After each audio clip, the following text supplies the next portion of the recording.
art of punching is when you can throw two punches that sound like one. You can throw a punch, you can hear them. They were two, but they sound like fucking one punch.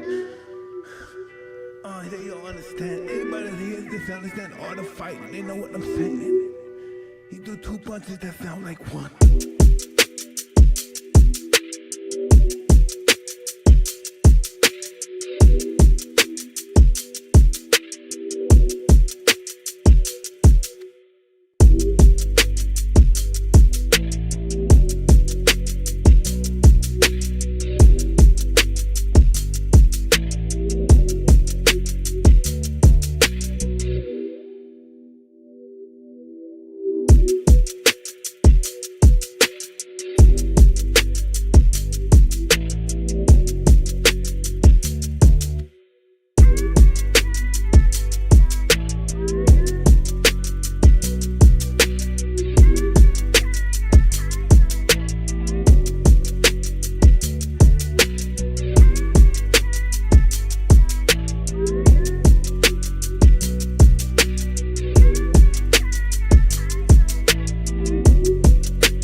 Now those days are gone, it's empty, I'm nothing. I'm working on being the art of humbleness. Can you be with me? That's the reason why I'm crying, because I'm not that person no more. And I miss him. Because sometimes I feel like a bitch. Because I don't want that person to come out, because if he comes out, hell is coming with him. And it's not funny at all. Yo, welcome back to the channel, boys and girls. It's your boy Fade. You already know what it is. Today we're going strictly vertical cam. I want to see how the algorithm responds to that. Our views been way down lately, way fucking down. I don't know what's going on with YouTube, but yeah, man, we need to get that shit back up. Shout out to everybody in the chat. Cuz on Floridian, man, thank you for showing up today. Thank you for being a moderator in the chat. Man, hopefully everybody's having a good morning, good week. I've been having a tough morning, man. I ain't gonna lie to you. I can't even sleep. Motherfucker don't got no nicotine. I'm all out of vapes. I'm all out of my jewels, and I don't get paid till next fucking week. So if you could hit that motherfucking Cash App, you see it at the bottom, man. Your boy needs some damn nicotine today. As you know, I am almost 40 days clean from marijuana, man. So shout that out. I haven't smoked weed in almost 40 days. Still pissing dirty though. Went down to the motherfucking talk to my recruiter like I do every week, and we did the drug test again, and I am still pissing dirty, bro. I don't know what's going on, but hopefully over the next week or two, that shit, I start peeing clean, man, because it's really starting to get frustrating. But no worries, no fair. Like he said, we just gonna keep trying. It's hard. It's hard. It's hard, man, to fucking get clean once you've been smoking for over a decade, man. Not that I've been smoking, that quitting smoking was the easy part. It's just getting my system to fucking reflect that has been crazy, man. Has been crazy. Yeah, thank you, man. Appreciate that. Appreciate that. Thank you, yeah. But so yeah, man, you know, like I say, the first week is tough. It's easy. Yeah, it's tough. After the first week, you don't really fiend for weed the same no more. It's not like your appetite comes back, your sleep habit. Bro, I'm fucking dreaming again, bro. I haven't had dreams since like my early 20s when I went to sleep. Literally, it just be black and I wake up. Like I thought I didn't realize that weed was taking away my dreams, bro. Like I've been having dreams. I can't really remember them all the time now, but I'm having motherfucking dreams again, bro. Like that. I'm seeing shit in my dreams, bro. Like that shit's crazy to me. That shit is wild as fuck.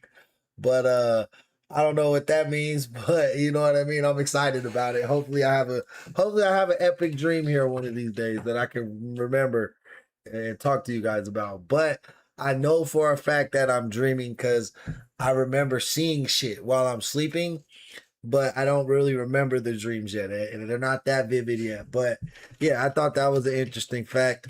Also, my gut health seems a lot better since I stopped smoking weed. Yeah, like my bowel movement's been more regular, and yeah, man, just everything. Like I feel healthier since I stopped smoking weed. So super excited about that. But like I said, I'm just frustrated that my test results aren't fucking coming up. That I'm THC free, bro. Like I don't know. Maybe I got to sit in the sauna every day or fucking some bullshit. Like just sweat this shit out. You know. I don't know. But we'll see. We'll keep it going, man. We're gonna keep on our journey. Um, weed is starting to feel whack, bro. Captain Black. Uh, I'm telling you, bro, it's not the same weed that we had when we were kids, bro. Weed is different now. I think that shit is chemically induced or something, bro. I don't know, bro. I don't know. I don't know. It's not the same. But yeah, at the worst, even if I don't, if something goes bad and I end up not getting into the military, I'm not saying that I won't never smoke again, but it'll be a cool ass tolerance break. So if I ever, when I smoke again, if I ever smoke again, I'm gonna get high as shit. You know what I mean? Because I was to the point, bro. I had been smoking for 20 years. Yeah, I'm 38 now. I have been smoking for 20 years. I didn't start smoking till I was about 18. About 18, 19, I started smoking weed. So I've been smoking for 20 years, bro. And I didn't even really get high no more, man. Sometimes I would get a little sleepy or feel real relaxed, but for the most part, I just got back normal. So um, if something happens to where I'm not able to join the military, unfortunately, at least I still got that to look forward to. But I've been praying every night, bro. I really want this. I want this for me. I want to prove to myself that I can do it, bro. And for all us old dudes, I want to do it, bro. I want to do it not just for me, but for everybody in my age range who thought they could do it. I want to do it for you, bro. I'm gonna sign up for infantry. I'm 100% got my mind set up. I want to be 11B.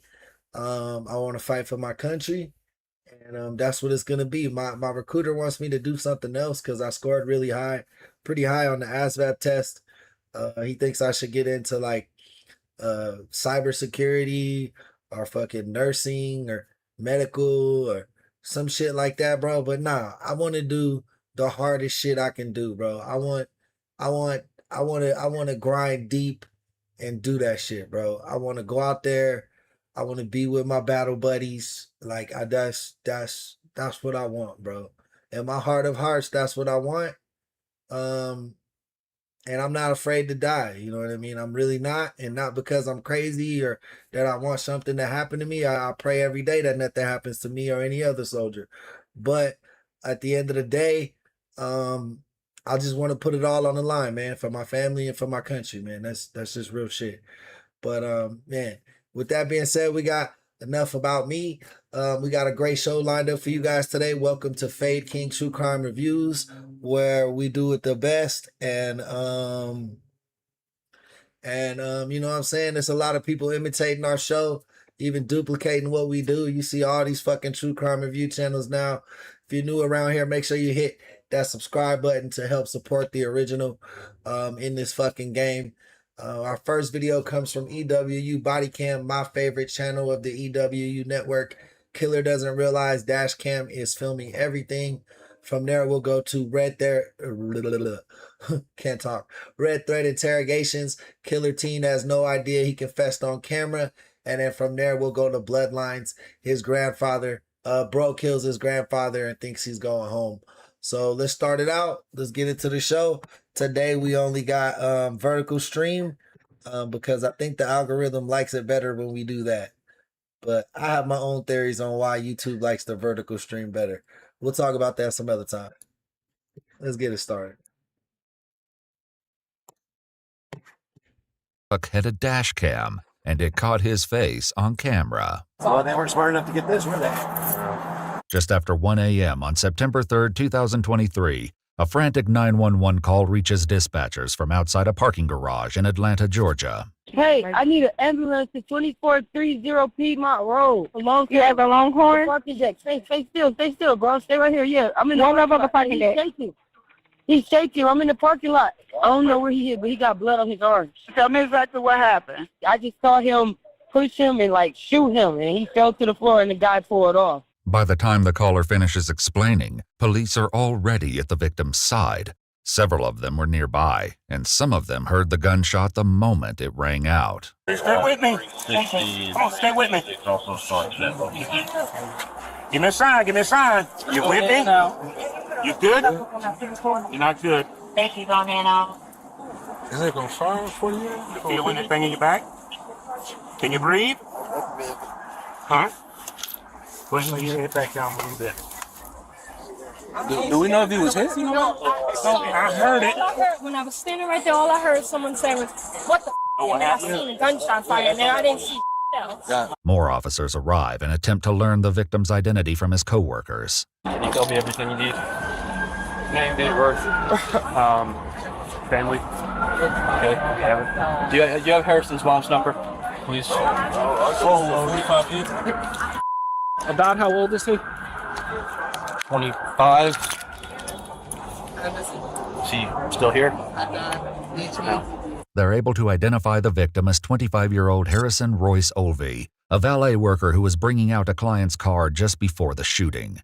Still waiting for an ambulance, officers work to find the gunshot wound and stop the bleeding. Can I have your shirt, all right? Yeah, where's he? It's in the back. In the back. Don't go nowhere. We got to stay with us. I saw this black Mercedes pull up, Right. and I couldn't hear that conversation, but all I heard was "what the," and then bow. That's literally all I heard. I didn't even see nobody. The car was gone. We got GSW. You got one on this side, I got one on this He's side. got one on the right side, possible exit wound on the left side of his chest. Yeah. I can't breathe. I can't He breathe. can't breathe. Hey. He can't breathe, he says. Long. Relax. Bro, what you think was going on? You think bro was trying to steal the valet car or rob the valet worker? Take slow breath. I I can't can't breathe. move that one to that side. I can't breathe. Okay. Hang with us. Hang with us.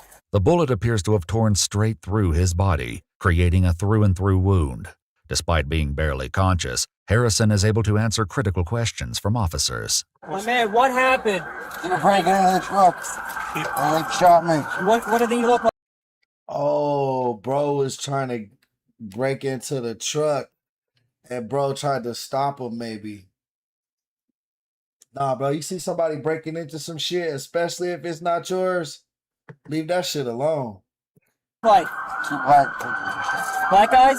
Okay, but It went out that way. Up and they were going. okay. What car were they in? We got to think real hard. What car were they driving? Going out this way, I don't think. According to the 911 caller, the car that fled the scene was a gray-colored four-door sedan with dark-tinted windows and a damaged front bumper. But as they continue to ask Harrison which way it went, he suddenly falls silent and his body becomes still. Send CPR. Yeah, bro, them bullets might have went straight through his fucking lungs. You heard him saying, I can't breathe and shit, and he was grasping for air. I'm surprised he was able to talk that clear for those few sentences that he was telling the cops what was going on. So CPR? And they left Come on, stick with us. Stay with us. Get rush on 4. While officers continue chest compressions, others work the scene. Just as Harrison said, a nearby truck shows signs of a break-in with a shattered rear window. They're able to locate its owner, Max, who works at the nearby Tongue and Groove nightclub. Here you go, right here. It's not right. I might have that. Here's my truck that they were breaking into. Yeah. Yours? Yeah, and I have a dash cam, so I might have recorded it. Wow, they really did ransack it. I have nothing in here, but well, they weren't smart enough to get this, were they?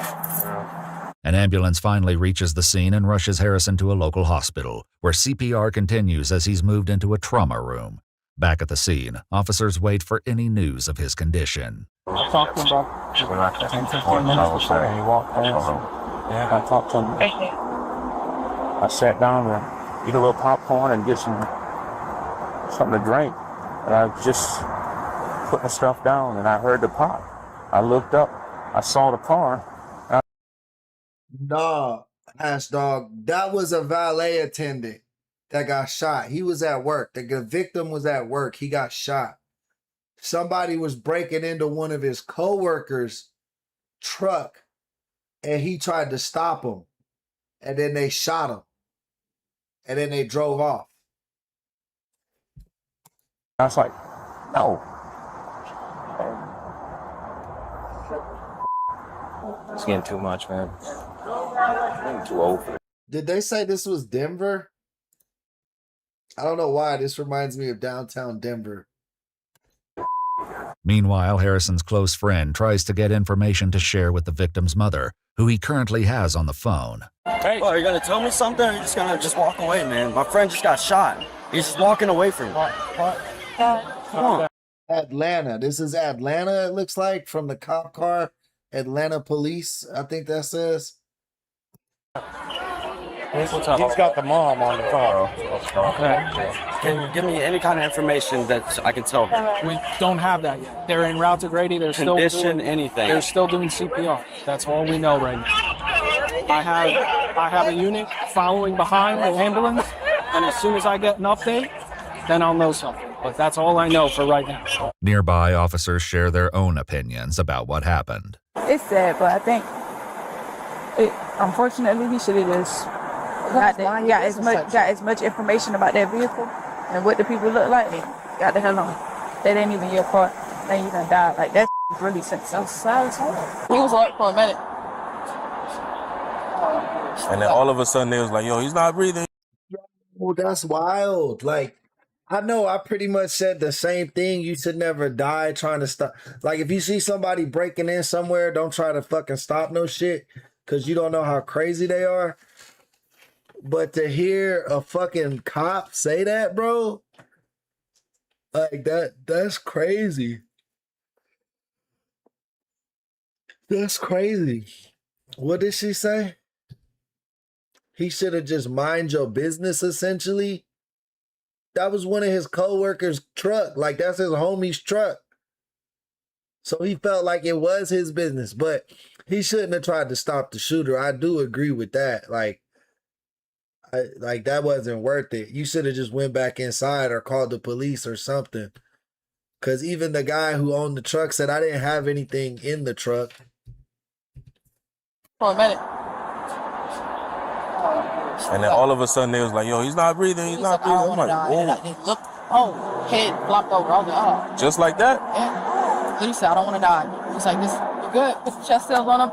He said, I don't. Damn. And he just doing his job, man. Doing his job. The truck's owner, Max, tells an officer he knew Harrison personally and regrets coming into work tonight, believing that if he hadn't, Harrison might never have been shot. I mean, yeah, bro didn't come to work that night, but you can't think like that. You're not going to know somebody going to break into your truck. But at the end of the day, he low-key kind of right. If bro called in that day, those people don't break into that truck, this whole like line of events doesn't happen. But it's still not his fault. Like, nobody could have predicted some shit like that. They discuss such a senseless act of violence. Their conversation is unexpectedly interrupted. Yo, hey! Hey! What's up? What do you mean? Where do I gotta go? I gotta try to go this way. You gotta go that way, man. Why? We just had a shooting, man. Come on. Well, Doesn't matter. Go. What do you mean? Doesn't matter. Crime scene. Go. Oh, I see tape, but like, is this the tape? So no, the tape. All right, hey, last time, if you don't leave, sir, you're gonna be arrested for obstruction. Okay, arrest me. Head out. Have a nice day. Bro was just drunk, stumbling along. Like, bro, get the fuck out of here, dog. I would ask for his ID just to see what he has anything to do with it. I think he's just drunk. Okay, I'll get arrested. Is that what he said? Yep. What's wrong with people? No. As investigators reach the scene, they turn to the potential dashcam footage, but Max reveals that the casing is damaged and the memory card is stuck inside. Now, do we have permission to do whatever you want with it? Okay. All right. Yeah, I don't even want it back. As long as y'all break it, do whatever you want. As long as it helps with your investigation, I am fine with it.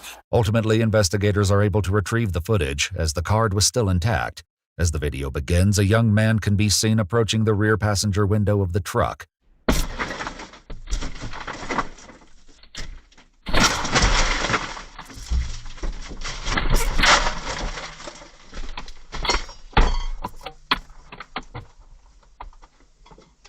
A full minute passes as the suspect ransacks the truck before climbing out of the broken window.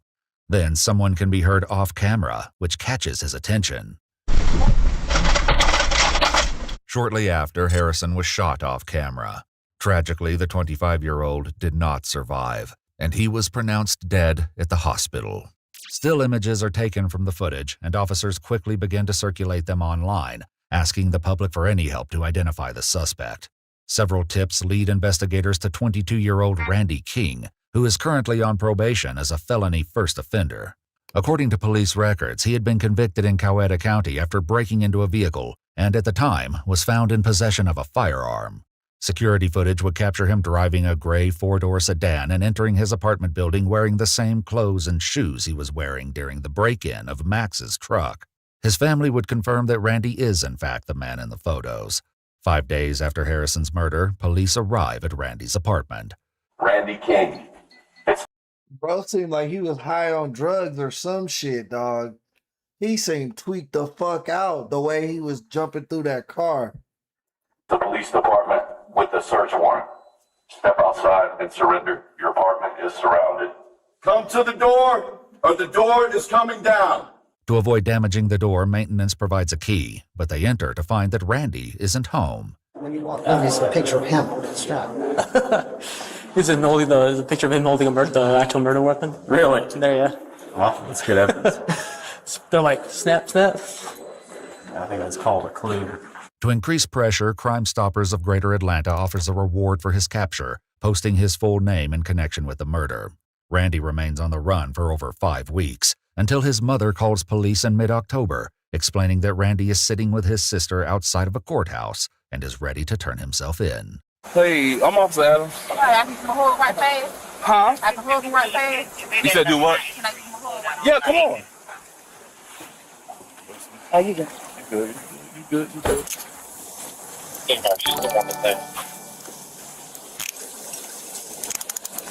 What up, Candy? Good morning. Thank you for the dono. Appreciate the gifts, girl. I can give him a hold right fast. Oh, yeah. We appreciate you. Thank you. Thank you. Randy is then taken to a police station, where he declines to speak with detectives. You know you got a parole warrant? Yeah. You can only run for so long. Nah, it's uncomfortable. Almost hiding, looking out windows. Trust me. You're right about that. Investigators found a shell casing inside the car Randy was seen driving at the time of the murder, but a firearm was never recovered for comparison. After the case went to trial, prosecutors showed the dashcam footage to a jury, and though the defense acknowledged Randy was there, they argued he wasn't the one who pulled the trigger. However, the lead detective testified that Randy acted alone, as no evidence uncovered a potential second shooter. In 2026, the jury found Randy King guilty of murder, aggravated assault with a deadly weapon, entering an automobile to commit a theft, possession of a firearm during the commission of a felony, and possession of a firearm by a first offender probationer. At the age of 24, he was sentenced to life in prison without the possibility of parole, plus an additional 20 years. The victim, 25-year-old Harrison Olvey, had recently graduated from Kennesaw State University with a degree in finance. His fraternity, Pi Kappa Phi, later created the Harrison Olvey Scholarship in his memory. To access more of our content, including Yeah, bro was 22 who shot him. The guy was 20 who got shot. Just young people all losing their lives in the same night. But bro got possibility of no parole because he still, even at 22, you still young enough to do like a 20-year sentence and live somewhat of a life afterwards. You know what I mean? 40 ain't really that old. You got another 20 years in the workforce. You know what I'm saying? You can still build a life behind that. But it's good to see that he won't be getting no chance at parole. I think that probably ended the best way it could have given the circumstances. You know what I mean? And shout out to his family for like turning his ass in and like telling the police, yeah, that's him, bro. And talking him into turning himself in because they knew what he did wasn't right. You know what I mean? That's crazy. It's crazy to me that people can come from good homes with moms and sisters and people that love them, uncles, dads, whoever, and then they still do shit like this. You know what I mean? It makes sense when a motherfucker's from like an orphanage or like has like crackhead parents. You know what I mean? Like just people who have no fucking shot in life. Like that makes sense to me. Even though we do hear the stories where people with those type of circumstances still make something of themselves. But let's just be honest. Like 9 times out of 10, if you got those type of circumstances, you're probably not going to be nobody important or successful. But to see people who have support systems that love them and they still fuck up like this, bro, it just blows my mind. Because I don't think I had like the most opportunities in life, but I always had people who cared about me. You know what I'm saying? Like I always had people who loved me. And that alone is enough not to fucking try and kill somebody. You feel me? But yeah, man. Hey, thank you for the sub. Whoever sent the sub. Lucis Sketchmaster, man. Thank you for the dono. Appreciate the gifts. Hey, Noob, welcome to the chat, baby. Oh shit, wrong button.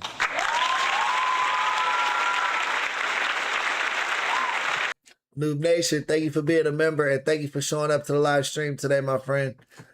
Let's get to our next video. His grandfather kills his grandfather. He thinks he's going home. This is coming from Bloodlines.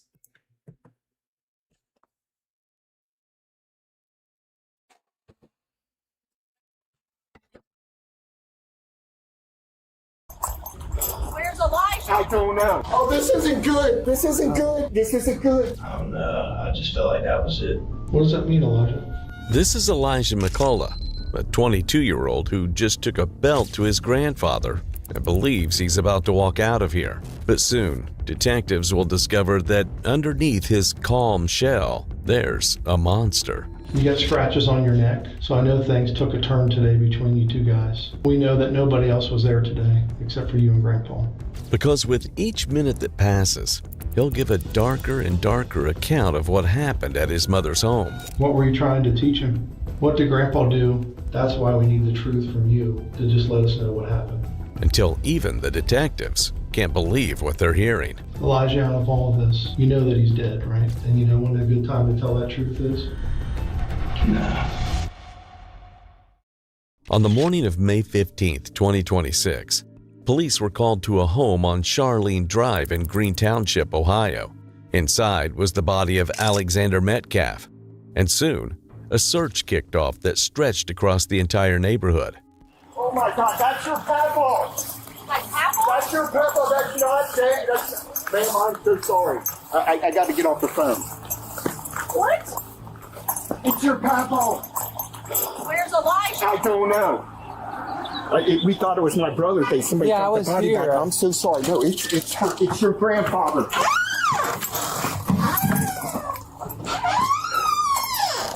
Oh, this isn't good. This isn't good. This isn't good. because the man they were looking for wasn't there. Elijah McCullough, Alexander's grandson, was gone. With him on the run, police ordered school.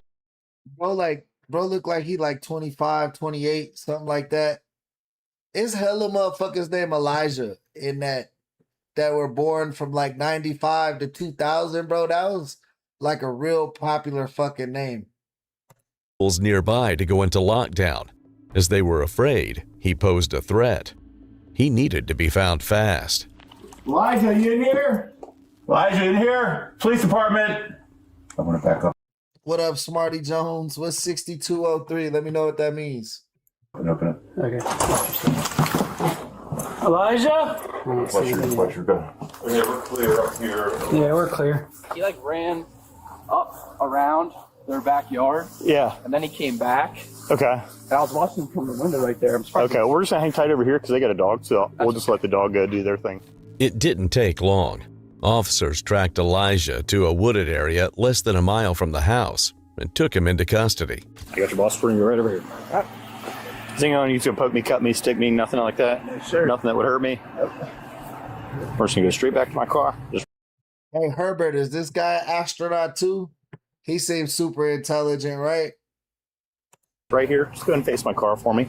So pat you down, make sure you don't have anything on you, okay? All right, it's confirmed it's him. You can release all the schools from lockdown. But bringing him in was the easy part. Getting him to talk and give them an explanation for why this happened would be an entirely different story. Thanks for coming and talking to us today.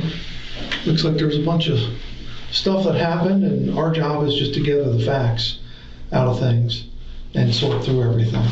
So, you're living on Charlene? Yeah. Whose place is that? My mom's. Okay. And what's her name? Jean McCullough. Jean? Yeah. Okay. Anybody else staying there temporarily? My grandpa. Okay. And what's his name? Alex Metcalf. And then it's my understanding maybe your dad passed away recently? Yeah. And what was his name? Donald McCullough. I'm sorry for your loss. Anytime you lose a parent, it's horrible. Yeah. But I understand he maybe was fighting some demons? Yeah. Yeah. Days earlier, Elijah had found his own father dead. Alexander Metcalf, Elijah's grandfather on his mother's side, stepped in, moving into the house with Elijah and his mom, staying every night, and making sure Elijah got to a mental health appointment scheduled that week. Alexander was the one person still showing up for him, but that devotion was about to go one direction only. And by morning, the man taking care of Elijah would need saving from him. And so during the evening hours going into the nighttime, did you talk with Grandpa much? No. Okay. Did he have a... Yeah, Smarty, I'm pretty sure bro shot and killed his granddad. bedroom, or where was he hanging out at? The couch. Okay. Upstairs or downstairs? Downstairs. Okay. And so, So I think his dad self-deleted maybe from what they were saying, and then a few days before, and then now he just shot his grandfather. I just don't know what the motive would be though. Like that's cold-blooded, bro. do you think anybody else would have been in the house during the evening? I honestly don't know. Okay. When was the last time you talked to your grandpa? Last night. Around what time? 10. 10 o'clock at night? Yeah. And what was that conversation about? He was just asking me if I wanted to talk about things and whatnot. And what'd you say? No. Did you guys talk at all? Yeah. Okay. And how was the conversation? It was all right. And did you sleep last night? A little bit. About what time you think you went to bed? Probably 1. What time you think you woke up? 9. 9 in the morning? Yeah. Okay. Who was all there when you woke up? I honestly don't. I just remember you guys finding me. Elijah had been on the run. An innocent man doesn't run, particularly when his grandfather is later found in the home he fled from, deceased, with ligature marks around his neck. It looks like things kind of spun out of control pretty quick at the house. And our job is just to get your side of it and sort through everything. And that's all we're trying to do. Just like when your dad passed away, you had officers come out and they sorted through things. And that's all we're trying to do today, is sort through things. So your help goes a long way to help us get to the truth. And that's all we're trying to do, is figure out what happened. I'm not trying to like fool you guys or anything. I'm just tired as can. I understand. I've been drinking and. So bro strangled his grandfather. That's brutal as fuck, dog. I think that's the worst way to go, bro. Like, if somebody just choking you out, bro, and you an old man and it's your kid or something, bro, that, man. Stuff. Did you drink today since you woke up? Yeah. What were you drinking? Wine. What kind of wine?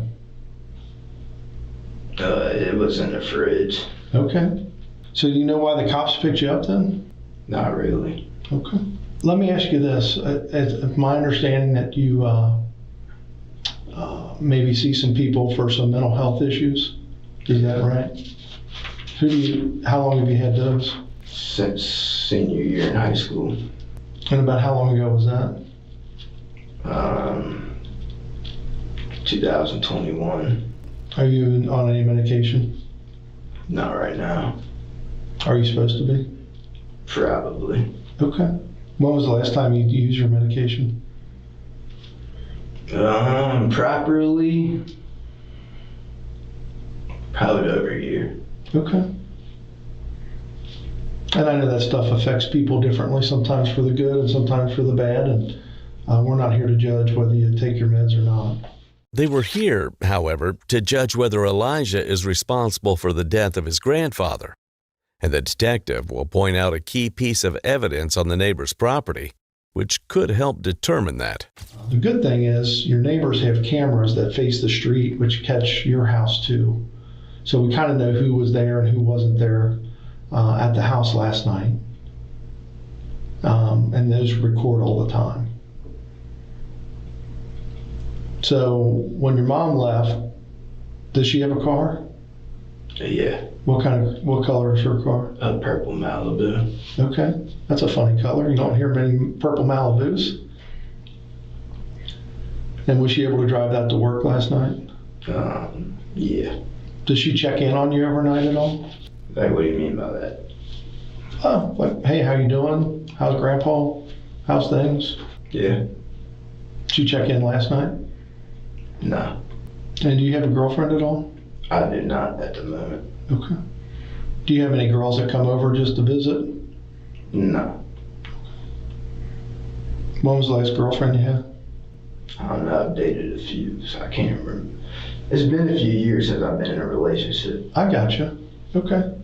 I was just trying to get a feel, because our officers are over at your house and in the neighborhood right now, and they're not seeing anybody else come or go from the house after your mom left.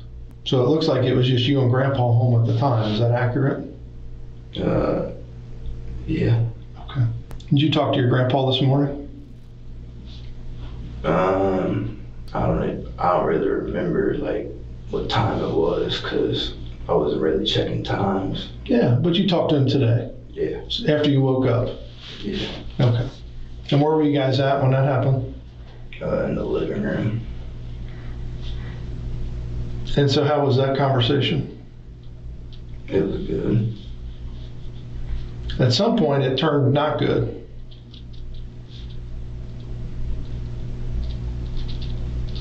Tell me about that, Elijah. Yeah. So out of this, we know that nobody else was there today except for you and Grandpa. You got scratches on your neck, so I know things took a turn today between you two guys. Can you tell me about that? What did Grandpa do? Because there had to be something go on. And again, we're just here to gather facts is all we're trying to do. And we need to hear it from you. Because the science is going to tell us exactly what happened. Just like the scratches on your neck and your hands are a little tore up and your wrists are a little tore up.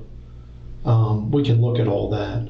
But there had to be something between you guys. And I can guess, but I'd rather hear it from you.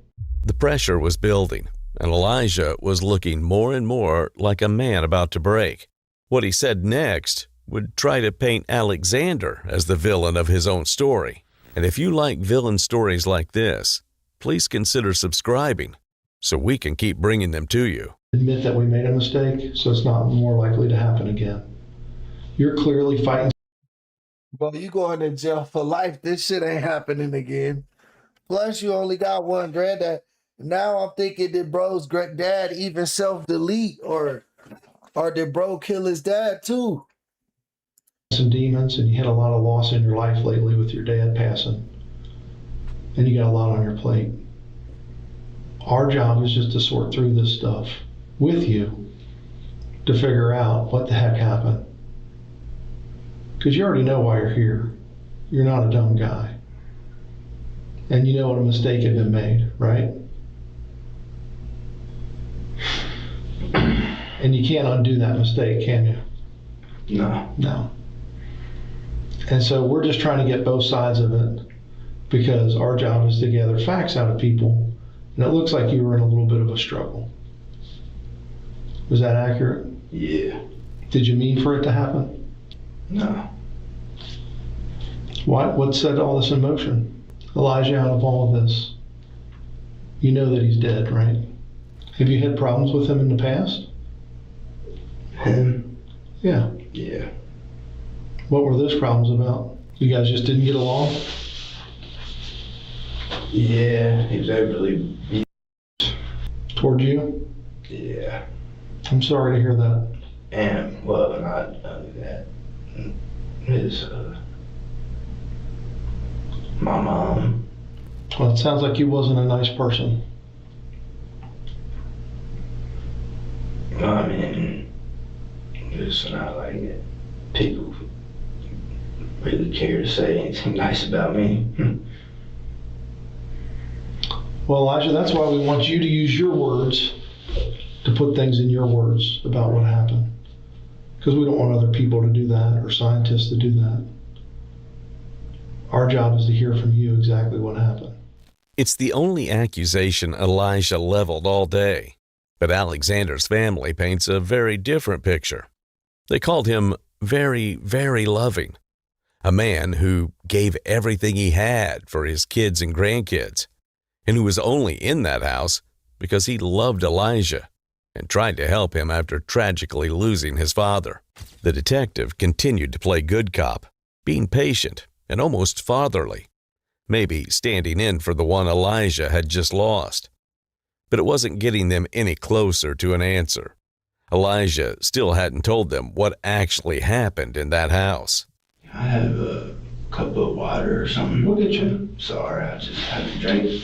Dude, you're good. We'll get you here in a minute. Let's hammer this out and we'll get you a cup. Bro, terrible cop. Bro, if you sitting here playing nice cop, talking about some, I don't think you're a bad guy, and you want him to tell you how his granddad was abusive or whatnot, get this motherfucker some water and some McDonald's. Get him a Coca-Cola and some McDonald's, and he gonna tell you everything. Because I think we're on the verge of a breakthrough with you. Tell me what happened. It's important. Do you know why it's important? We can't change the past. And you owe it to the rest of your family to let everybody know what happened. You've already said the hard part out loud, is that you were emotional You're remorseful that you didn't mean for it to happen. And I can tell you've been in a struggle because you're all scratched up. Is that from your grandpa? Probably. Was he grabbing on you? I honestly can't remember. I've drank so much. Dude, let me ask you this. We've all drank a lot in our lives, but there's never been a time where I'm remorseful, emotional, and regretful over something. And I may not remember exactly what words I used over the nighttime, but this happened today, you said, after you woke up. Those were your words. Yeah. So the likelihood you were still drunk this morning and messed out of your mind to where you wouldn't know what you did, that's not reasonable. And out of this, you've got a lot going on in your life that people are going to look at and say, Elijah had a ton going on in his life. Yo, what up, Cheryl? What up, Sammy? DJ Digital, welcome to the chat, baby. How do we get to this point? Our digital double DJ. That's their biggest thing. And how can we make sure this never happens again? That's why we need the truth from you to just let us know what happened. And you know when a good time to tell that truth is? When do you think? No. Absolutely. Tell me what happened, man. Where did the belt come from? That one, honestly, I don't remember. It did come from the house. And what did you do with it? Dude, we already know. Elijah, what did you do with the belt? Hey guys, make sure you hit that like button if you haven't already. We are on the right. We're trying to. I can't talk this morning. We got a goal. We're trying to reach 1,000. God damn, I can't speak. My apologies. We're trying to reach 12,000 subscribers. If you want to help us out with that goal, go ahead and hit that subscribe button, man. It helps the channel out a lot. Appreciate you in advance. Let's get it going. Okay, I appreciate that.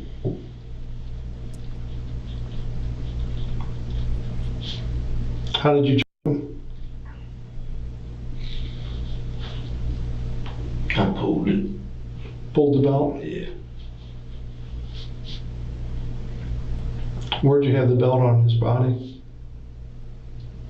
That one, I honestly can't remember. Yeah, he wrapped a belt around his grandfather's neck and choked him to death with that shit.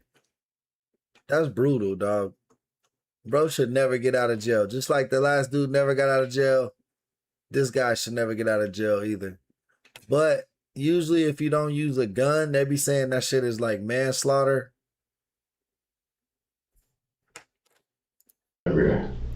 And that's usually like 10 to 15. Like where at? Yeah. Around his throat? Yeah. Was he awake when this started? Big back, big back. Big back, for sure. Officer got hella fat back. Back fat. Say that shit 3 times fast. What up, Kate? Welcome to the chat. Yeah. What were you guys talking about?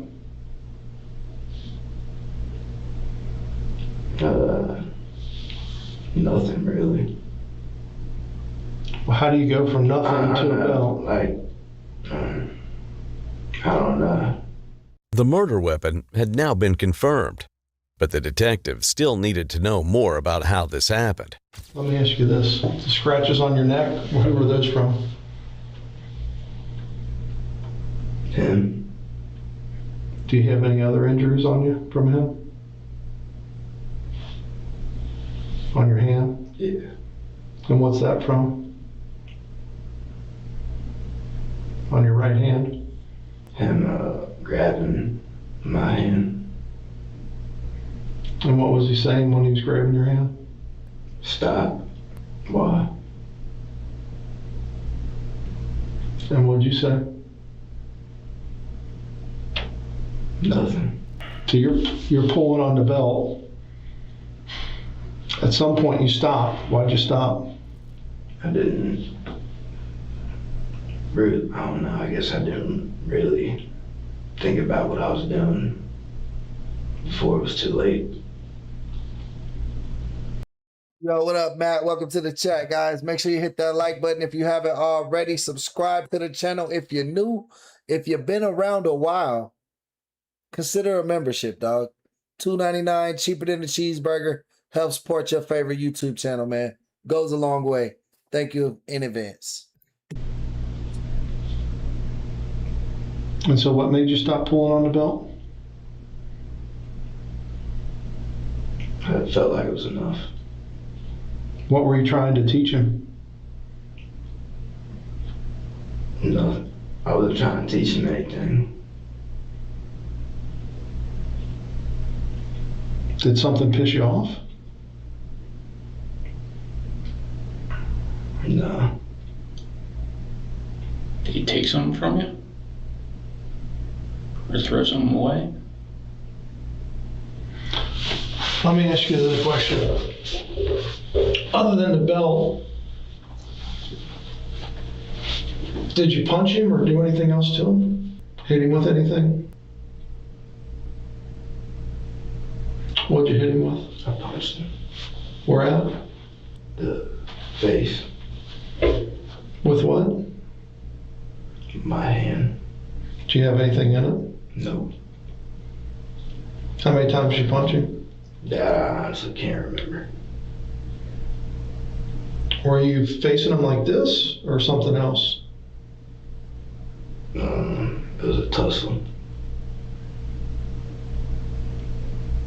Did you have the belt around his neck at that time?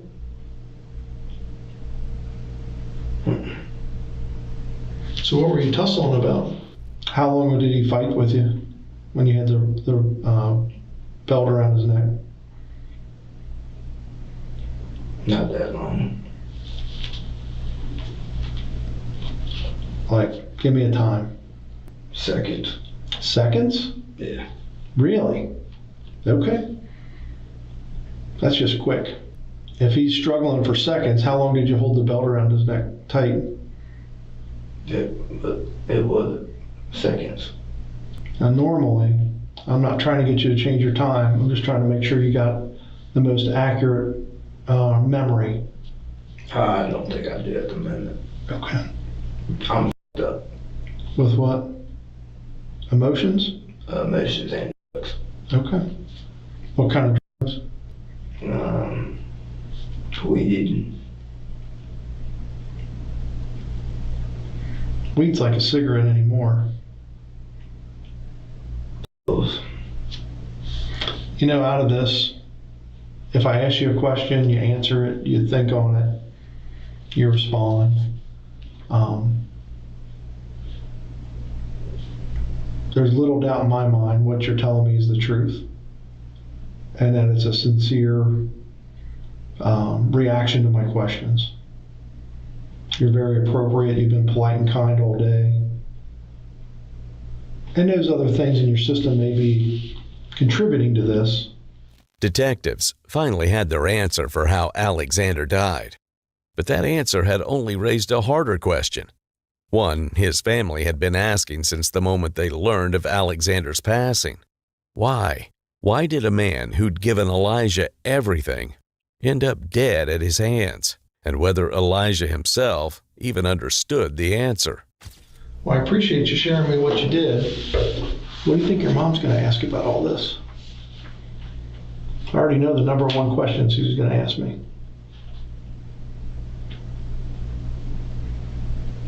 What do you think it is? What? What your mom's going to ask me? I don't know. And she's going to say, why did this happen?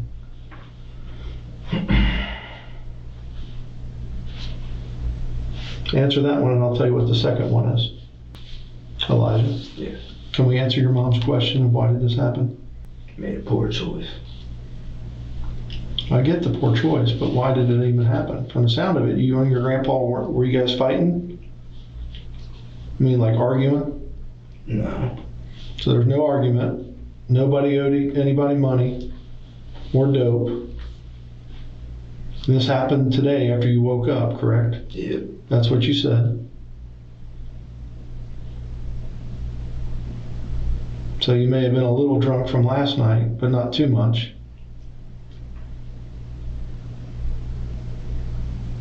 Did anybody tell you to do this? Bro killed his grandpa because he was grumpy in the morning? Like, what the fuck? When you let go of your grandpa, what did you do? Went back in the living room and left. And you left the house? Yeah.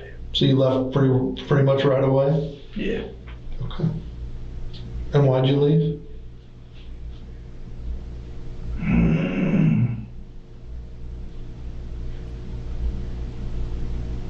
Just to think about things. What condition did you think he was when you left? I honestly thought he was still living. Thought he was still alive? Yeah. And what made you think that? He was breathing when I left. He was. Okay. I'm just saying. Yeah, I wasn't there. No, you're good, man. I wasn't there. Where was the belt? Around him. Still around his throat? Yeah.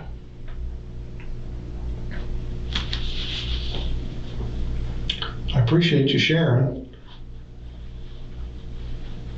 What should I tell your mom for the answer to question number one? What is that? Why did this happen?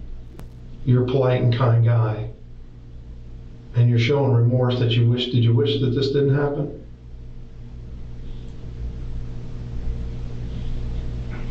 Yeah. I don't know, y'all. Bro, like 25, 30 years old. It's like, you just weird if your grandpa touching you at that age, bro. Like, the fuck? Well, I appreciate that you wish it didn't happen. Why'd you take off out of the house?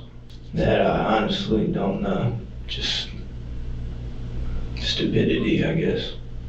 Well, you're allowed to leave the house. You know why I think you left? This is just me guessing. I can guess 1,000 times. But what I think it is you realize you made a mistake and you want to get away from that mistake. Because you were going nowhere in particular, were you? An officer said that you were kind of putting stuff out in the woods as you were walking around. Maybe the grandpa said something about his dad or something. I don't know.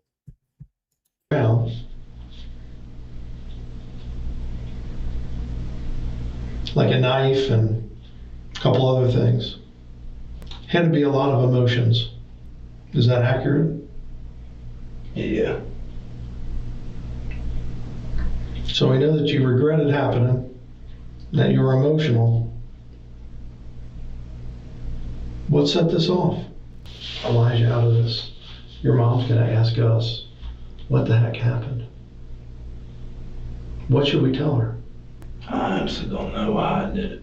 Elijah continues to evade the question of why he did it. So instead, the detective shifts to a new question to see what he can get out of him. Why did he stop? Let me ask you this, since we're struggling with why did we start? How did we stop? Why did you stop? What made you stop? Did he stop fighting? I don't know. I just felt like that was it. What does that mean?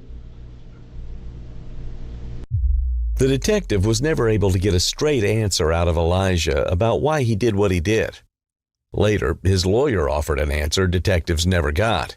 Elijah has been diagnosed with schizophrenia. He's now facing charges of aggravated murder and murder, held on a $2 million bond, awaiting trial. Alexander Metcalf Sr. is remembered as a man who gave everything to his family, right up to his final days. Do you think mental illness explains what happened here? Or does it excuse nothing? Thank you for watching today's video.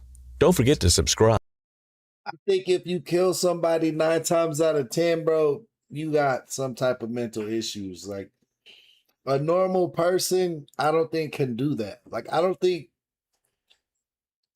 unless you're put in this position, like you're in war or like fucking it's life or death, like you in a fight where somebody's trying to kill you. Like, I don't think a normal, regular human being can just walk up to somebody who isn't trying to kill them and kill them. I don't think most people could do that. Let alone strangle them, bro. Because you gotta, like, strangling is crazy. Like, you literally are gonna watch, you are literally choking the life out of that person. That is a very sick and cruel way to end somebody.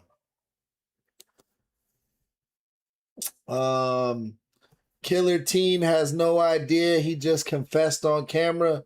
Red thread interrogations. Let's check it out.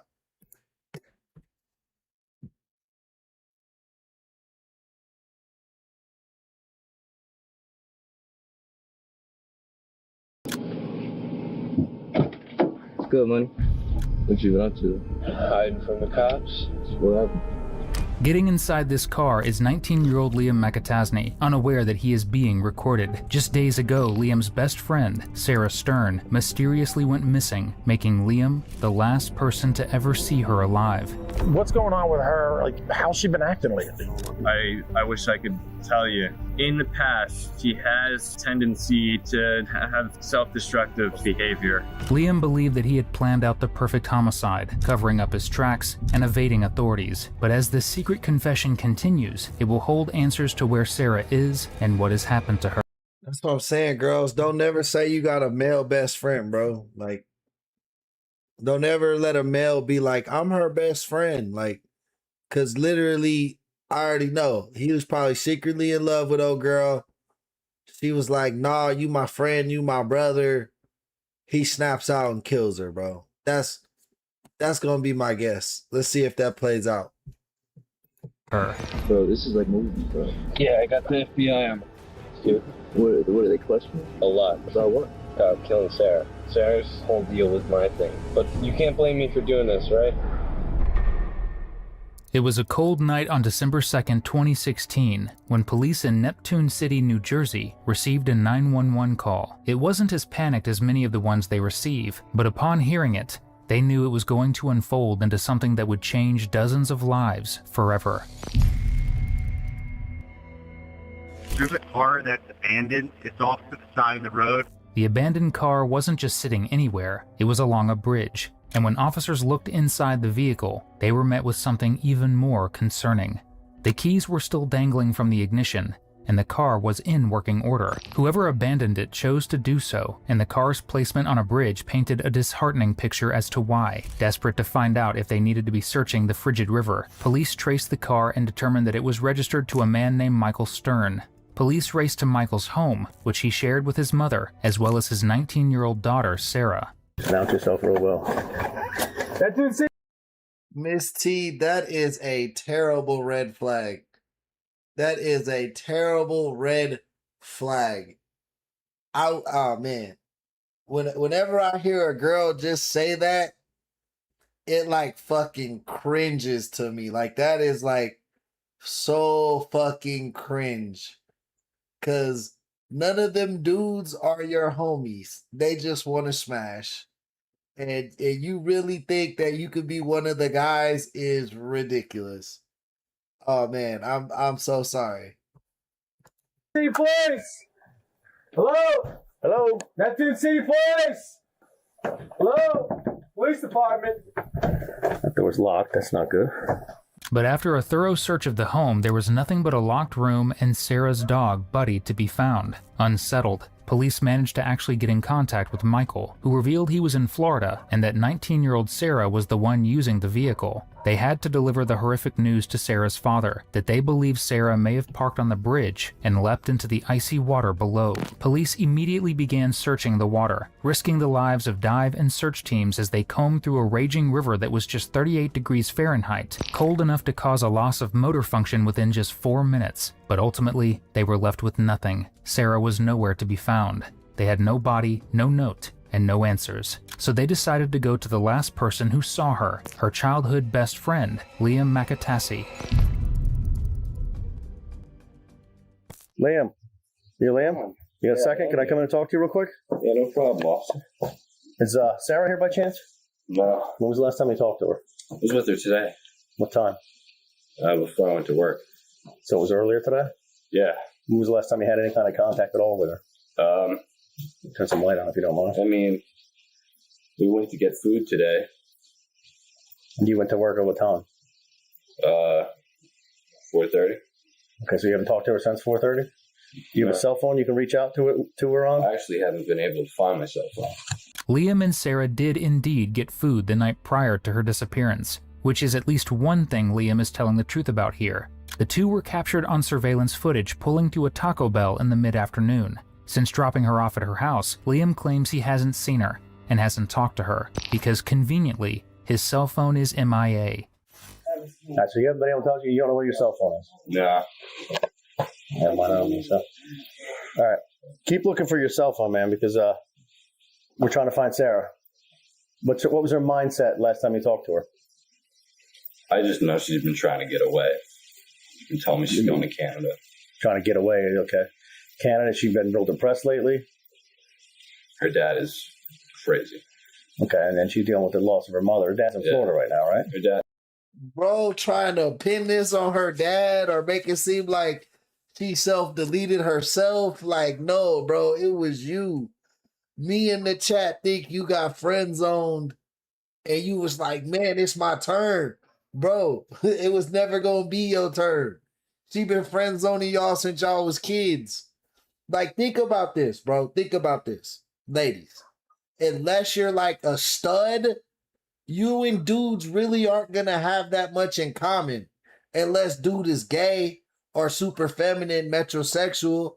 Like, as a kid, right? As a kid, I like sports, video games, fighting, wrestling. Those aren't the same shit that girls like. Girls like clothes. Girls like fucking music. Girls like fucking journals. Like, you know what I mean? Like, it don't match up. This shit don't match up. Girls like cheerleading. Girls like dancing. Like, guys, we only do that type of shit to impress girls. Like, if a dude could go his whole life without dancing, I say 8 out of 10 dudes would never dance. But you gotta dance to impress girls. So you go to dances, you do the dates, you do that type of stuff. But dudes, bro, dudes don't need nothing. We just need video games and homies. That's all we needed. Yeah, he's coming back today, I guess. I don't know what time it is. Where's the grandma? Grandma's actually sick. Where's your grandma at right now? She's not at the house. She's staying with some family member. Liam is the best point of contact law enforcement have right now, because he and Sarah have a close bond spanning their entire lives. The two met when they were 6 years old, and throughout elementary school, middle school, and high school, the two forged a seemingly unbreakable friendship, one that was strengthened by hardships Sarah faced. In 2013, her freshman year of high school, Sarah lost her mother to cancer, leaving her and her father as the sole remaining members. Hey, Kiwana, thank you for the sub. Appreciate the love. Yeah, bro, I didn't like weed as a kid. I didn't start smoking weed till I was in college. And then I started meeting girls who smoked weed. But in high school and junior high, I thought I was going to be somebody, bro. So I thought kids who smoked weed were like losers. Like, of their family. I was like, bro, you way too young to be doing drugs. Like, Life can't even be that hard yet. Like, the fuck? Loss was devastating for Sarah, and as police will eventually learn, it put forth a motive for her disappearance that they never saw coming. So yesterday at completely 2 o'clock. Yeah, between 1 and 2, we went to Taco Bell. Let me ask you, did you have your phone on? I did actually, yeah. It wasn't until I went to work that I realized I didn't have it on me. I've been friends with her since first grade, so we have a pretty good friendship. What's going on? Just give me what's going on with her. Like, how's she been acting lately? The same? Different? No. Liam, you've known her since first grade, you said. Yeah. Has she been different than normal lately? Well, and for how long? In the past, she has had a tendency to have self-destructive behavior. I actually know that. How long ago? Years ago. And what was it that she would be self-destructive? It was over Stepping on you. over something her dad did. I'm not too sure because it was, I think it was my freshman year, sophomore year of high school. Mm-hmm. I'm in my second year of college right now. 4 or 5 years ago. But I remember being with my girlfriend. She was completely obsessed with my girlfriend. And something happened with her dad. My girlfriend had to leave to go take care of her because she was saying, if you don't come here right now, I'm gonna... So she's made comments like that. Yeah. Liam implies that Sarah has struggled with her mental health, yet he was the only one to say that about Sarah. In fact, most people who knew her believed that she was in a great place mentally. She was a talented artist and lived by her favorite motto, practice reckless optimism. We need your help finding her right now. There's a lot of things going on. Like I said to you before, we have a lot of resources out there, and we need to find her and make sure she's safe and okay. And this is why I'm really hammering this home to you, Liam. You're young. I want to make sure you get how important this is. This young girl is off the grid all of a sudden, and nobody knows why. And you were basically the last person that had any contact with her. I completely understand that. So we're trying to get a little time frame, more of a time frame. Yeah. I just want to let you guys know that I'm intending in pursuing a career in law enforcement. Yeah, we've talked about it. Stop smoking. Yeah. I actually did. But Liam goes on to claim that Sarah repeatedly stated she was going to move to Canada. When police ask if she's ever said anything explicitly about wanting to harm herself, he says no, but has a very convenient suggestion about what moving to Canada might have actually meant. honestly, this Canada thing could just be her telling me without telling me. Armed with, frankly, not much more information, Bro trying to make it seem like she was in a weird place mentally, trying to figure out life and wondering if she wanted to be around or not. But I don't know. The pictures they show of her, she seemed like a happy person.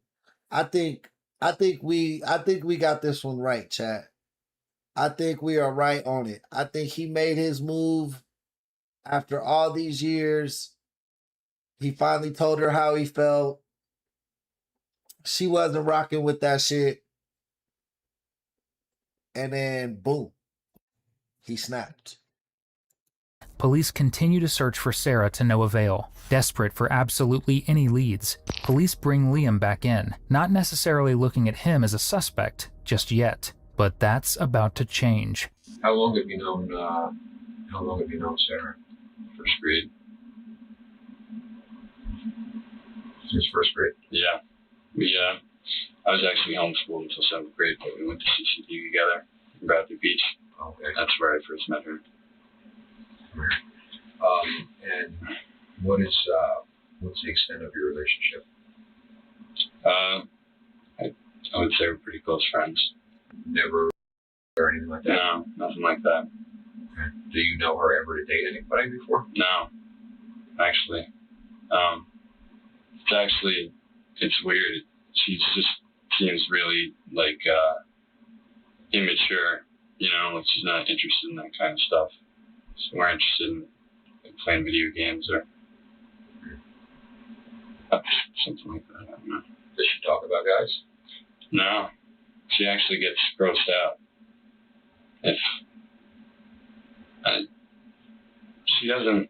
Most of her girlfriends have kind of left her over the years.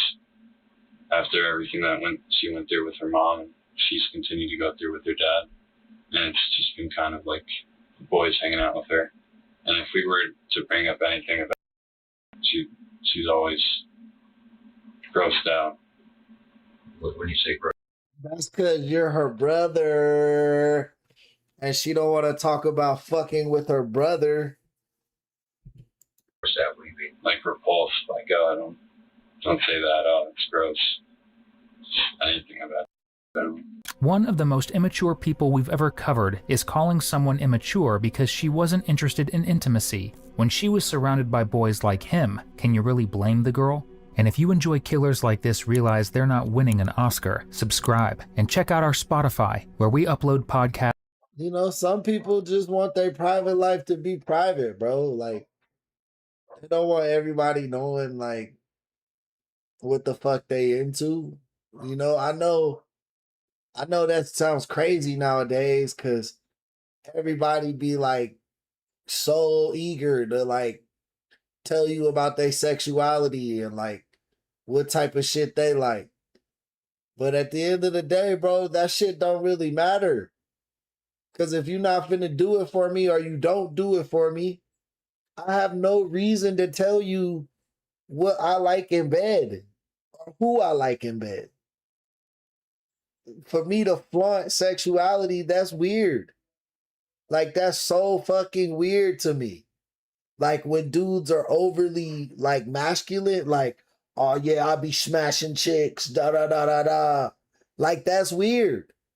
Or, like, when people are, like, hella gay and, like, overly gay, and you could clearly tell that they're gay and they act like a girl, but they're a dude, or they're a chick that acts super manly.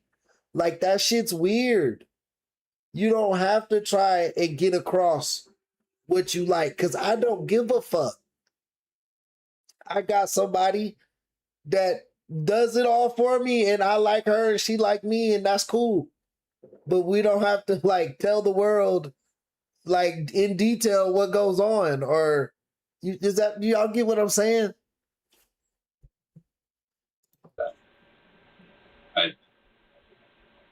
I'm one of her closest friends, and I have no idea why she wouldn't tell me anything before she left. Like the last time I say goodbye. Yo, Connie!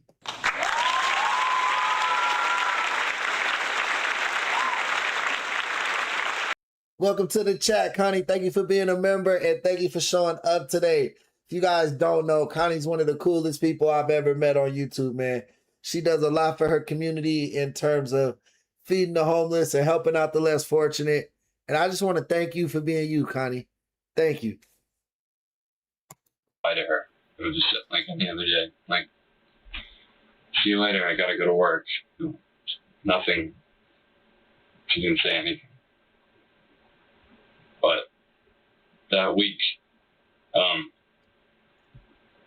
many of her relatives have been over the house, and I think her name was Michelle, or I don't know, started with an M, but I just remember hearing Sarah say, Oh, Miss T, boys gossip more than girls, if not as much more.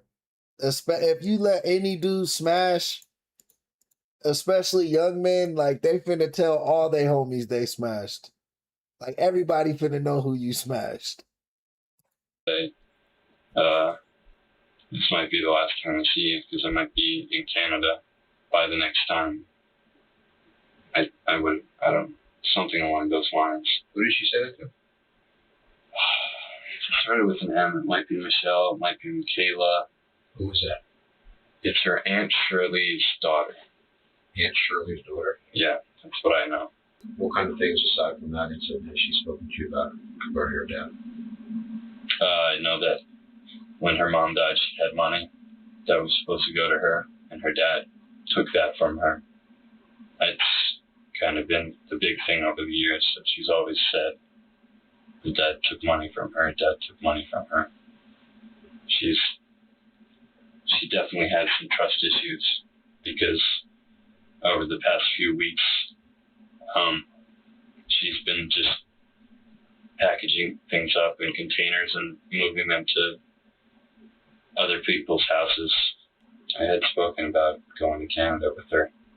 over the past few weeks, but that was just kind of for emotional support, I guess. I didn't think she would actually go through with them. But this whole Canada thing was just trying to escape the situation she was in, I guess, with her dad. There's a lot of people, a lot of police officers from the state police, to divers, to us, to the other detectives that you met over the weekend, trying to find Sarah. There's a lot of resources involved here. You think he threw her off that bridge where they found her car? That's my guess. I want you to make sure that I want to give you the opportunity, okay? Yeah. To be ahead of all of this.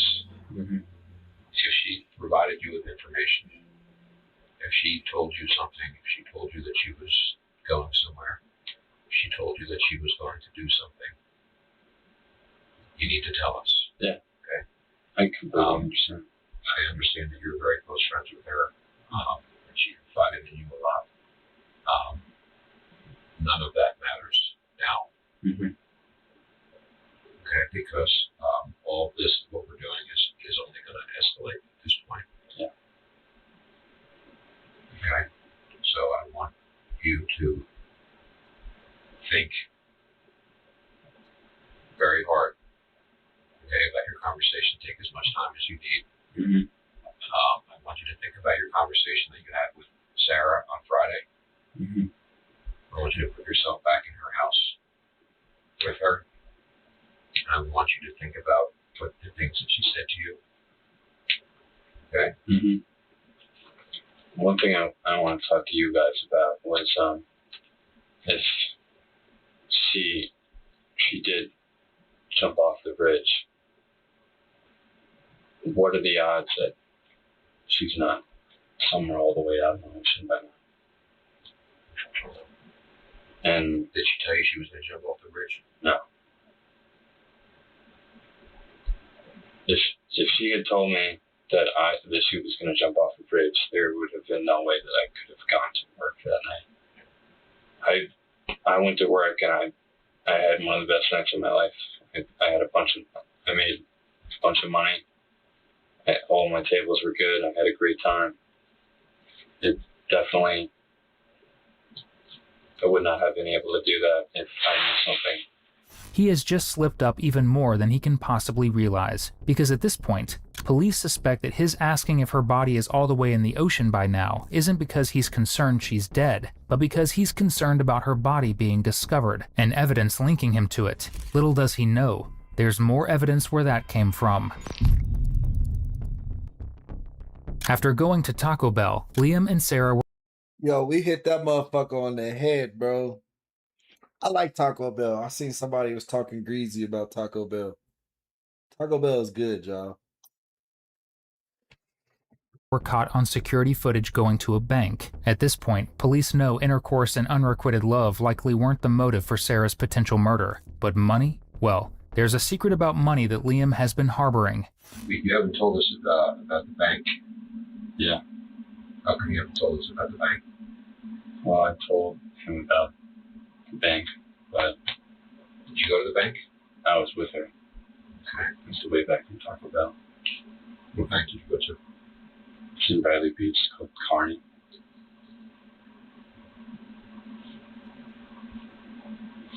Okay. And what did you do at the bank? No idea. I didn't go in. You stayed in the car? Yeah. Why did you stop at the bank? What did she tell you she would stop at the bank? Something to do with her money. I don't know. She had found money in an Avon house a few months ago. And she has a lockbox full of money in there. I don't know. She was taking money out, putting money in there. A lockbox full of money where? In Carney Bank. How do you know? She's told me. What did she tell you about that? It's just that that's where her money is. Whose money did she find? She said that it must have belonged to her mother, which she thought was her mom left it for her, hid it in the house. So if her dad were to take her money, she would still have money left for her by her mom. Bro, you just gotta know how to do. All fast food went up in price, but at McDonald's, the rule is get a value meal, but don't get a large. Just get the medium. All the meals gonna be like $10, not too crazy. At Taco Bell, you gotta get the box. You gotta get the boxes, cause then you get a whole meal for like $8. You get hella food. At In-N-Out, you gotta just get the double meal. Just get the double meal. It's $10.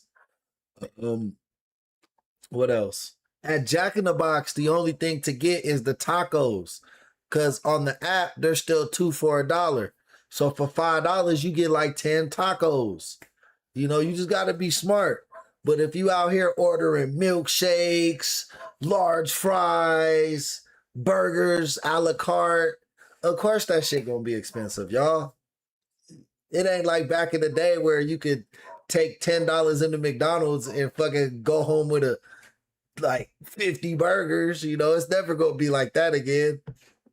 We never gonna have the 39-cent cheeseburger no more.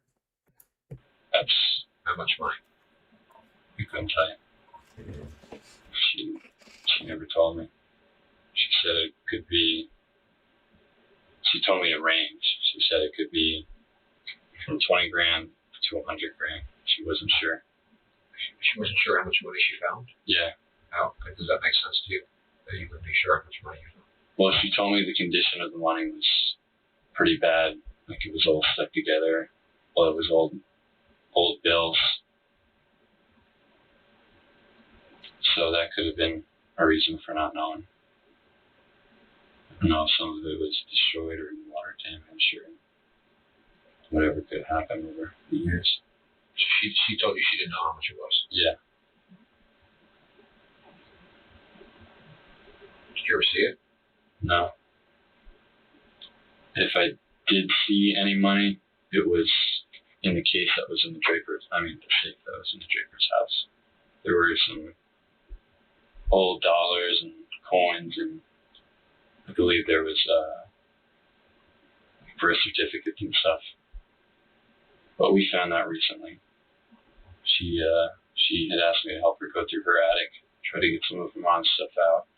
That's when we found that safe. Did she give you any of the money? No.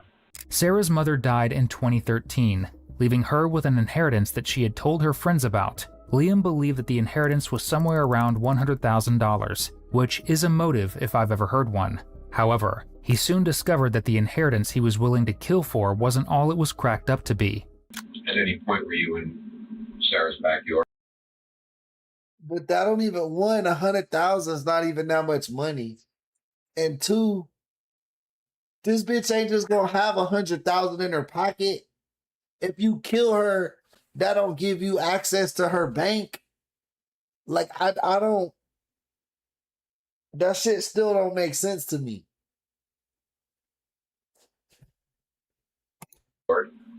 Yeah. I tell you, what were you doing back there? I actually left and went out the back way.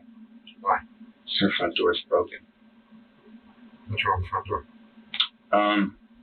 The deadlock actually doesn't lock. And they just always have problems with the front. No, we for sure did, bro. If you're a millennial, there was for sure 39-cent cheeseburgers from McDonald's. That shit was like in the 90s, maybe the early 2000s. I know, and I remember Burger King had 50-cent cheeseburgers too. Like, and I want to say like 2001, because I remember walking home from middle school and getting them motherfuckers. Front door. And I remember my dad in elementary would come home with a fucking bag full of those cheeseburgers. I think it was on like one day of the week or something. It wasn't every day, but yeah, for sure they had it.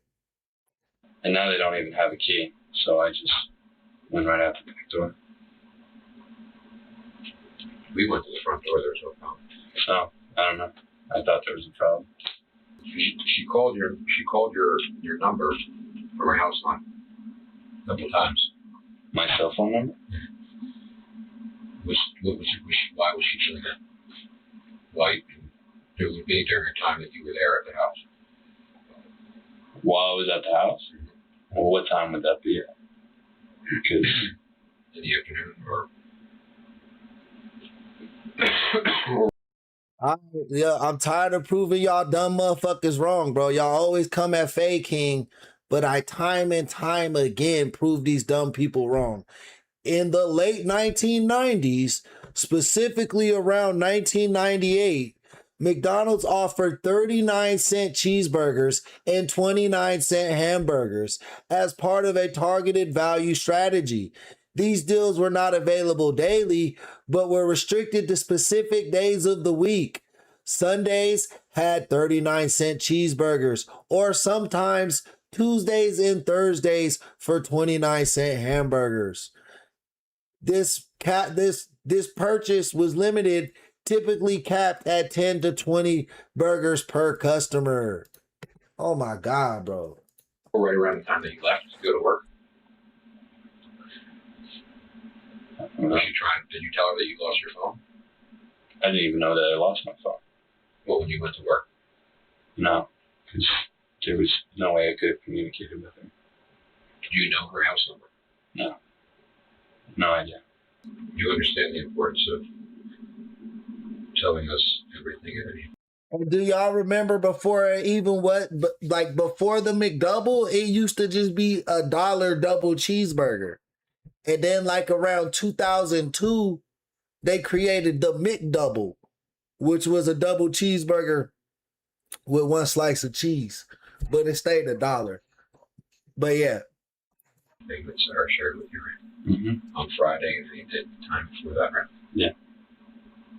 That's why I'm trying to tell you about my ex-girlfriend, stuff that would normally just be nothing. I just want to make sure you guys know everything. Just when police are beginning to corner Liam for his lack of emotion, lying by omission, and the fact that his story isn't lining up, his mom and dad both come to save the day. Your mom contacted an attorney on your behalf, and your dad contacted an attorney on your behalf. So you now have two attorneys that are expressing an interest to represent you. We're not going to talk to you any further today. We do appreciate you coming down. Yeah. If you hang tight here, I think your dad, maybe one of the attorneys, I don't know, would want to talk to you. Oh. So kind of just, if you don't mind. Yeah. No. You don't have to, but we're done, talking to you at this point for today. So we appreciate it. I didn't say anyone specifically was stupid, but if I say you go against me when I say something is something, and you're like, it's not like that, then you dumb, because I told you it was like that. And if I told you it was like that, I wouldn't lie to you. I wouldn't make shit up. So yeah. Okay. All right. Thanks. Thank you. No problem. All right, thank you again. It's just about 4:55. We'll bring him right in. Okay. Okay. Thank you. No problem.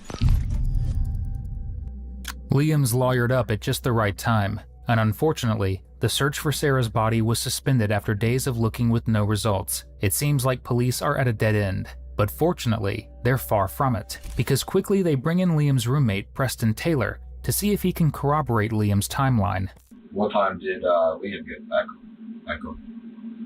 He wasn't back from work until like 11, between 11 and 12. Between 11 and 12? Yeah. He got home?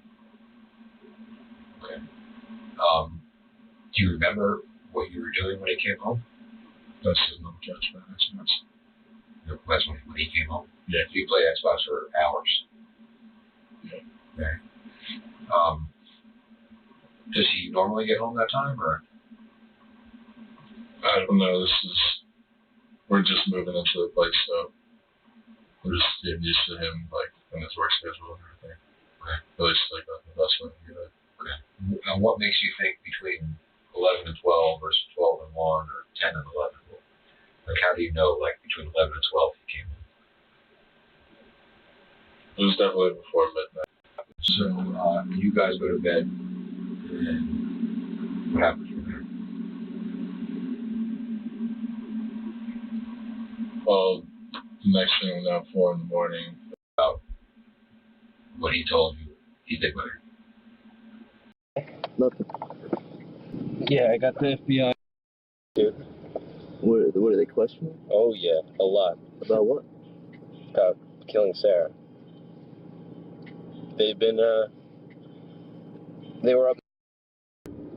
First, it was just normal police. They were on my. I had to go in and get interrogated by them multiple times, but then it kept moving up levels, and now it's a federal case. They've got the FBI. So you've been laying low, I guess. Oh, yeah. And that's not even the worst part. The worst part of it is, I thought I was walking out 50 grand, 100 grand in my pocket. She had one safe, and she took money out, and she only had 10 grand. And this money, I don't know if it was brick or something. It's old money, terrible quality. I don't even know if I can put any of it in the bank. Right, because it'll probably look sketchy, right? Look sketchy, and it'll look like it's Sarah's money, especially if it's a federal investigation. Right. If they're looking for the guy who has old money. Bro, how fucking stupid is this dude? He thought this bitch had 100,000 at the house. Like, of course she don't have 100,000 at the house, bro. Even if her granddad gave her 100,000 in a safe, she had a bank. She gonna put most of that money in a bank. I mean, having $10,000 in your house isn't very smart either, but a lot of people do have that type of money in their house, especially if they have over 100,000 in the bank. It's not out of the question for them to have 5 to 10 G's in the house or even on them. You know what I mean? Yeah, bro is a fucking idiot, dog. Imagine killing somebody for less than like a part-time job salary. Like, what? Right, because it's probably like the old dollar bills and shit. It's not like the new shit, because the $100 bills are changed now. Exactly. No, it's from the 80s, dude. It's old. And then, what, she found it in her house or something? Huh? She found it in her house? Yeah. She spent a lot of money. And I didn't even get a quarter of it. So you only got like, what, seven grand or something? Somewhere around there. And you spent it all? No, I haven't even tried to do anything with it because it's in such bad shape. Yeah, you can't even use it. Like, I need to play low and then maybe, like, tape some shit up and see if I can put it in the bank. So what, do you have it hidden? Yeah. Where'd you hide it? Sandy Hook. First it was in my house for a long time, but then I stopped trusting Preston. Did he end up, like, helping you or not? Oh, yeah.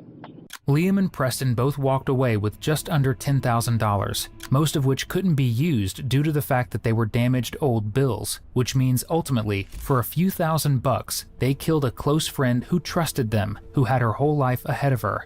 And Liam chats about it like he's describing a movie where he's the lead star. Meanwhile, her dad later stated, "I was devastated and numb from shock the day I learned from detectives that Sarah was murdered. I've had horrific dreams and nightmares. The horrid act of what happened to her haunts me every day. I will never be able to hug Sarah again."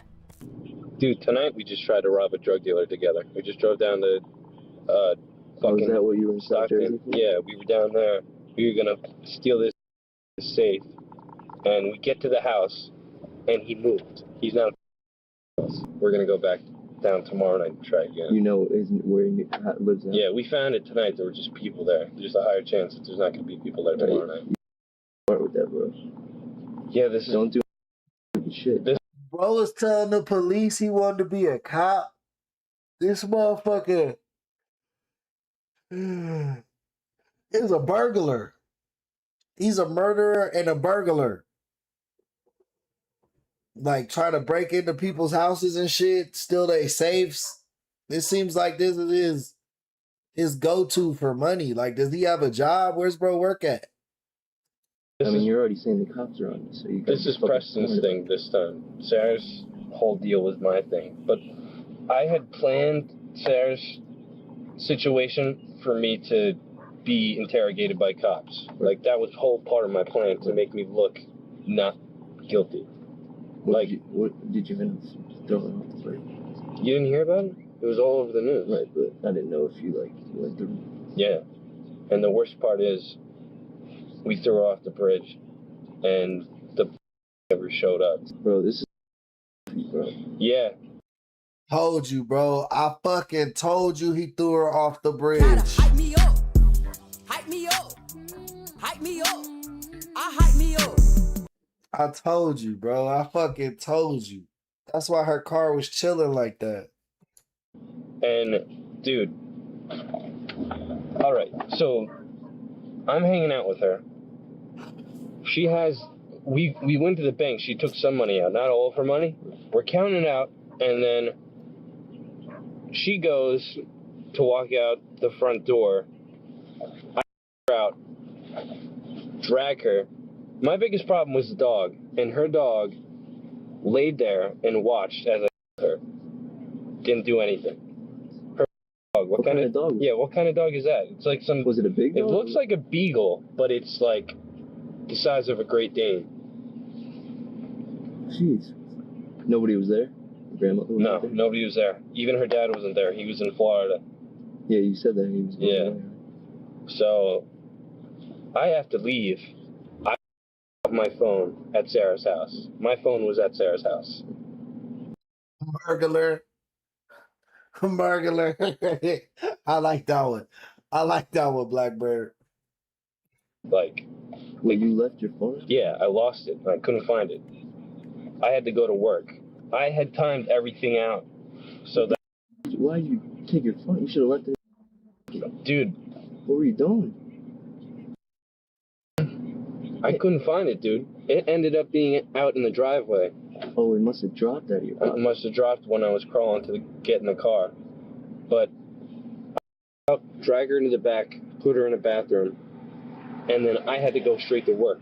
So Preston came over, took the body, put it in the bushes, and then I was at work. I had a full, night of work, except I left work a couple times, which looks sketchy. I look for my phone, though, which is a reasonable, thing to do. Yeah, you gotta look for your phone. Yeah, you can't. Which is kind of, me losing my phone was kind of a good thing, because the cops are like, oh, he's hanging out with her, he lost his phone, he's going back and forth between his house looking for it. And then I get off work that night, go straight over, Preston and I go over to her house, take her safe, bring that over to my house before we do anything. Then we take her out of the bushes and drag it over to her back fence, and I crawl, get into her car, and I back up. There's a security camera across the street, so I had to act like her. I watched her every time she backed out. She does the same thing. So I backed out exactly like she did and drove off. You put her in the trunk? No, I put her in the passenger seat of her own car. Bro been wanting to tell somebody this story, bro. Cause he telling every detail, dog. Every detail. He wouldn't have got away with this shit if he didn't tell his friend this shit. But that's what I'm saying, ladies. That's what I'm saying. This girl thought this was her legit best friend. No, dudes don't be real friends with girls. Once he knew he couldn't smash, once she had turned him down his whole life, he was like, all right, cool. Then he learned she got some money. Okay, boom, time to get her. She trusts me. She thinks I'm her homie. Boom, she's dead. Now he's in the car telling who he thinks is his friend. He thinks this dude is his best friend. So he's telling him this shit thinking it's going to sound cool. But his homie is like, I'm not a psychopath. Whether I was friends with Sarah or not, we went to school with her. And you sitting there telling me you threw her off a bridge? Fuck no, bro. I'm not down with that. And then Preston and I had these walkie-talkies to communicate with. We just used them again. So I was driving, and I had her buckled in in the passenger Right, so seat. she looks like she's just sleeping. She's just sitting up. Right. And my plan was, for me, I underestimated my own strength and how much it weighed. Because it's limp weight. Yeah. I got up on top of the bridge to throw her off. My plan was I was going to throw her off, run over, jump over the divider, and get into Preston's car. And I go up, open the door, unhook her, pull her out, start dragging her to throw her over, and then cars start coming up. I see like headlights coming. I try to get her over, and I can't. And 3 cars go by. And my shit, because that easily could have been a cop. Yeah. And then, I mean, the police station is like right there. Yeah.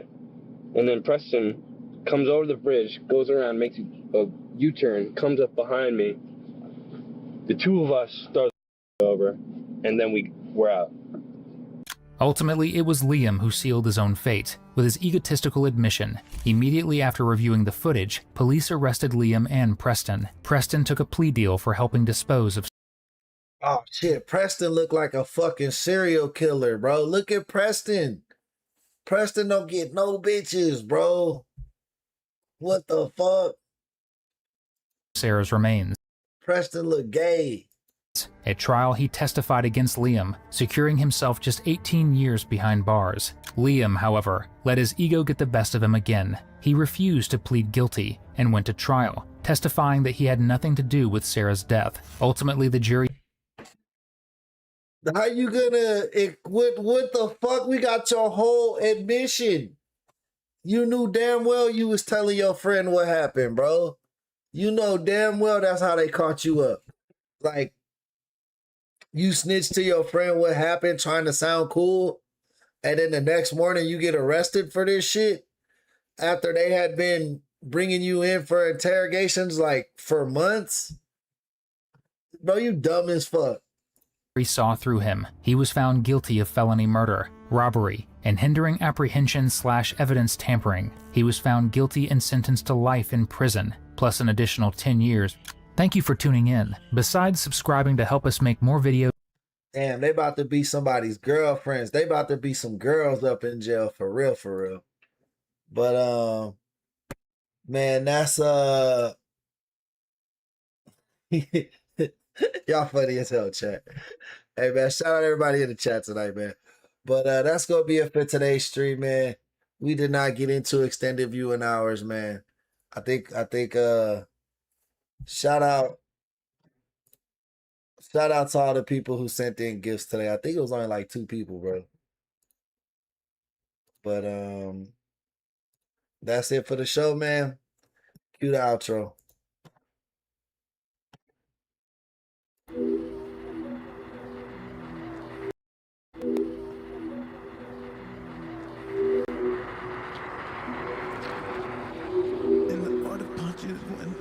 You could throw 2 punches that sound like 1. You could throw punches. You can hear them. There were 2, but they sound like fucking 1 punch.